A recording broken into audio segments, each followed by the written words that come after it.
Que el Señor los bendiga y los guarde, que el Señor esté con ustedes y les dé su paz.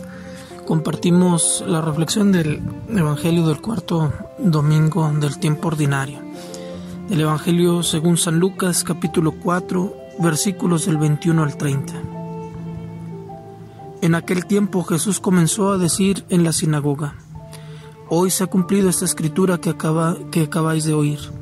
Y todos le expresaban su aprobación y se admiraban de las palabras de gracia que salían de su boca y decían: ¿No es este el hijo de José? Pero Jesús les dijo: Sin duda me diréis aquel refrán: Médico, cúrate a ti mismo. Haz también aquí en tu pueblo lo que hemos oído que has hecho en Cafarnaúm.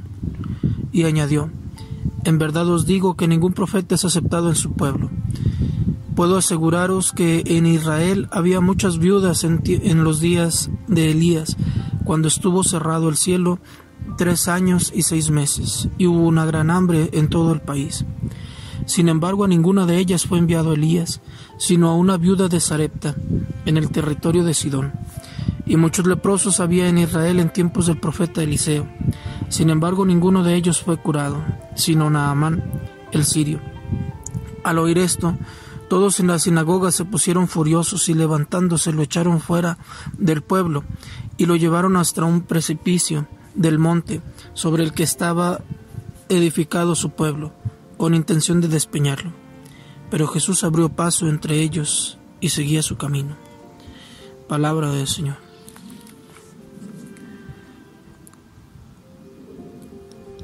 La semana pasada escuchábamos la dedicatoria del Evangelio de Lucas y cómo bueno, nos saltábamos los primeros capítulos que habíamos estado meditando durante el Adviento y el tiempo de Navidad, y llegamos hasta el capítulo 4, donde nos situamos a un Jesús en la sinagoga de su pueblo de Nazaret. Y bueno, pues mis queridos teófilos, hoy Jesús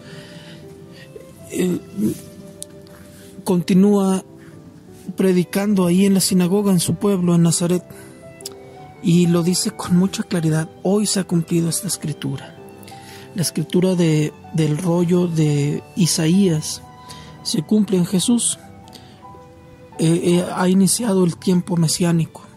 Hoy, ese hoy que de la salvación de Jesús, ese hoy, ese inicia el tiempo de Dios, el Kairos, inicia el tiempo de la salvación a través de Jesús, a partir de Jesús.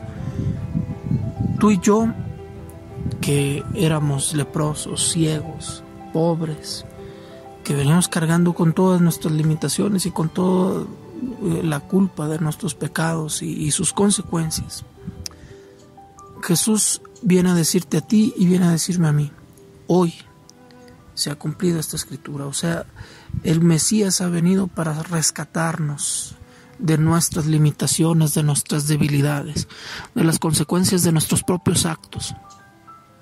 Hoy Jesús viene a decirte que hay esperanza para tu vida, que tú no estás solo, que jamás has estado solo. Resultará interesante la actitud de los nazarenos. Les gustan las palabras de Jesús. Todos lo aprueban, todos se admiran de las palabras, pero llega esa pregunta: ¿no es este el hijo de José? Y no pueden superar el prejuicio de que la salvación de Dios venga a través de la humildad de ese carpintero nazareno. ¿Cuántas veces habremos caído en la tentación de que Jesús no nos sea suficiente, de que la salvación que Jesús viene a ofrecernos no nos es suficiente. Porque a veces nos llega a través de la persona más humilde, de la persona más joven, de la más pobre, de la más ignorante. Pero Dios habla continuamente. Ellos quieren que el Salvador sea según sus propios términos. Y por sus prejuicios no aceptan la salvación que viene de Jesús. Ellos quieren controlar todo. Ellos, y cuando digo ellos, hablo de los nazarenos, pero hablo también de ti y de mí. Y a ti y a mí no nos corresponde decir cuándo es el momento, cuál es la forma, quién es el mensajero. Es Jesús.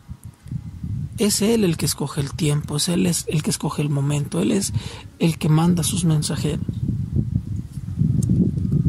Ese Jesús viene hoy a nosotros a través de tantas formas. Él ha escogido este momento de tu historia, este momento en el que me estás escuchando. Jesús lo ha escogido para salvarte. Jesús lo ha escogido para decirte que es este el momento, que tienes que dejar de salvar, que tienes que dejar atrás aquellas cosas que te están encadenando, ese pecado que no te suelta, esa culpa que no te suelta, que no te deja ser libre, que no te deja responderle al Dios que te llama. Pero somos esos nazarenos tercos que queremos que Jesús haga sus cosas cuando nosotros queremos, que queremos que Jesús se manifieste a través de signos. Queremos ver milagros. Estamos enfermos de esa forma tan pragmática de ver la vida. Y eso no es fe. La fe es abandonarse en un Dios y dejarle a Él el control. Es cierto que vendrán los signos, pero serán cuando Él quiera. Jesús habla de Eliseo y de Elías y pone el ejemplo, el testimonio de viudas y de leprosos extranjeros a los que ellos sanan y a los que ellos salvan del hambre.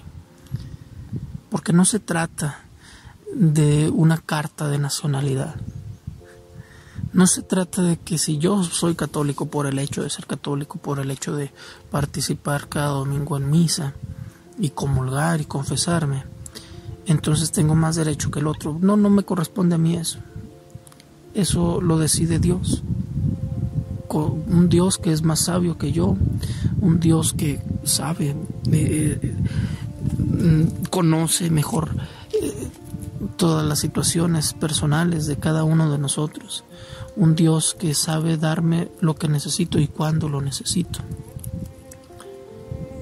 Y no me puedo enojar porque Dios actúa así. Yo soy un impaciente, pero Dios es paciente. Dios sabe aguardar al momento justo. Dios sabe dejar que los frutos estén maduros para cortarlos y para poder aprovecharlos. Pidámosle a nuestro Dios que nos dé la paciencia que viene de Él, que nos dé el amor que se escuchará en la segunda lectura de la primera carta de los Corintios, que nos permita ser verdaderos cristianos y que nos permita tener sentido en todos los dones que Dios nos ha dado. Los nazarenos se rebelan tanto contra Dios y contra su Mesías que quieren despeñar a Jesús, pero también en eso se equivocan.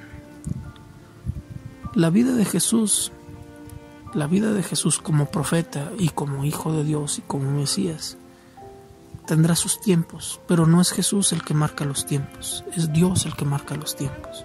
Es Dios el que dice cuándo hacer los milagros, cuándo hacer los signos, pero también es Dios el que dice cuándo debe morir. Los nazarenos, o sea, tú y yo, no tenemos poder sobre la vida y sobre las obras de Jesús. no decidimos el momento de su muerte. Y en esa cuestión también tenemos que tener esa libertad de que es Dios el que decide sobre nuestra vida y sobre nuestra muerte. Y que tú y yo tenemos que aprender a confiar. Aprender a buscar y reconocer la voluntad de ese Dios que quiere salvarnos. Aprender a amar esa voluntad. Aprender a esperar en un Dios que no nos deja nunca solos. Aprender a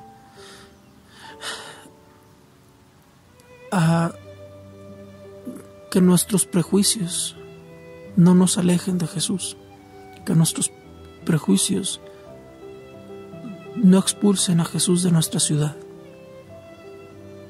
Ojalá que Dios nos permita en este momento tener la docilidad que tendrán los habitantes de Cafarnaúm. Que el Señor te bendiga, que el Señor te guarde, que el Señor haga brillar su rostro sobre ti. La bendición de Dios Todopoderoso, Padre, Hijo y Espíritu Santo, descienda sobre ti y te acompañe siempre.